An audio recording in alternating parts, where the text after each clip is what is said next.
Di antara ciri-ciri Khawarij. Di antara ciri Khawarij yang ada pada mereka, takfiri mereka yang luar biasa. Sehingga mereka itu kalau ada yang menyelisih mereka, mereka bunuh, mereka bantai, dikatakan murtad. Dikatakan murtad. Yang kita lihat bagaimana mereka begitu bangganya mengupload tatkala mereka membunuh orang-orang kaum muslimin. Yang dibunuh berjenggot seperti mereka. Yang mau dibunuh mengatakan la ilaha illallah. Yang mau dibunuh mengatakan Allahu Akbar. Yang membunuh bertakbir, yang dibunuh juga bertakbir. Dan mereka membunuh dengan sadis, ya. Bukan dengan pedang yang tajam, tapi dengan pisau yang mereka geret-geret seakan-akan tidak tajam. Dan mereka bangga akan hal itu. Bahkan di antara mereka yang dibunuh adalah para ulama, para dai. Apakah cara begini? Lihat kata Nabi SAW, la zawalud dunya indallahi ahwanu min qatli rajulin muslim. Hilangnya dunia ini lebih ringan di sisi Allah daripada terbunuhnya seorang muslim. Seorang muslim yang mengucapkan la ilaha illallah, seorang muslim yang sujud kepada Allah, kalau terbunuh lebih berat di sisi Allah daripada hancurnya dunia ini. Bagaimana kemudian muslim tersebut adalah seorang yang berjihad di jalan Allah Subhanahu wa taala? Bagaimana seorang muslim tersebut seorang dai? Bagaimana seorang muslim tersebut hafal Quran?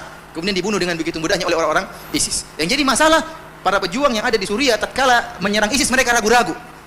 Tapi ISIS membunuh mereka tidak ragu-ragu. Tidak ragu-ragu. Ini masalah yang mereka hadapi. Ini mereka muslim bagaimana? Sementara mereka tidak memperdulikan. Jangankan seorang muslim, orang kafir saja yang muahad, yang punya perjanjian damai dengan kita, tidak boleh kita bunuh. Kata Nabi SAW, man qatala muahadan lam yarah raihatal jannah. Barang siapa membunuh seorang kafir yang punya perjanjian damai dengan kita, tidak akan cium bau surga. Itu orang kafir. Tidak semua orang kafir boleh dibunuh. Kemudian seorang muslim yang sedang berjihad, yang menghafal Quran, kemudian dibunuh oleh mereka dengan mudahnya, kemudian mereka bangga-banggakan. Oleh karenanya saya mendengar informasi dari sebagian ustadz yang pernah ke sana dan juga bersama para pejuang di Suriah, mereka mengatakan orang ISIS tidak punya tawanan. Orang ISIS nggak tahu kalau sekarang, kalau dahulu orang ISIS tidak punya tawanan. Setiap ada yang datang dibunuh, tidak ada dimaafkan, tidak ada tawanan. Yang datang mau bayar terlambat dibunuh. Jadi tidak ada. Luar biasa takfiri mereka, mudah mengkafirkan. Yang tidak membayar mereka dikafirkan. Ini pengkafiran sebenarnya tidak pernah kita temukan, ya. Tidak pernah kita temukan selama saya berdakwah, ya. Tidak tahu kalau Ustaz Abu Ihsan beliau pernah punya pengalaman-pengalaman tersendiri, tapi selama saya hidup saya tidak pernah melihat ada pemikiran takfiri seperti ini yang terlalu berlebih-lebihan.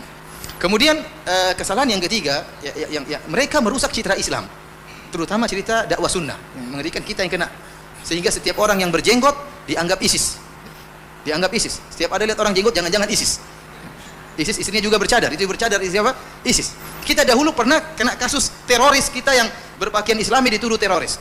Saya pernah jalan masuk sebuah mall di Indonesia sebelum kasus ISIS. Ada bom-bom itu saya jalan sama istri saya. Istri saya bawa temannya juga perempuan. Kita bawa anak-anak.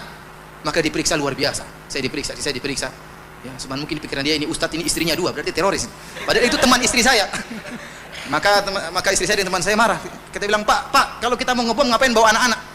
Kita mau ngebom ini ngapain kita bawa anak-anak? Tapi mereka begitu, mereka takut. Karena teroris seperti itu modelnya.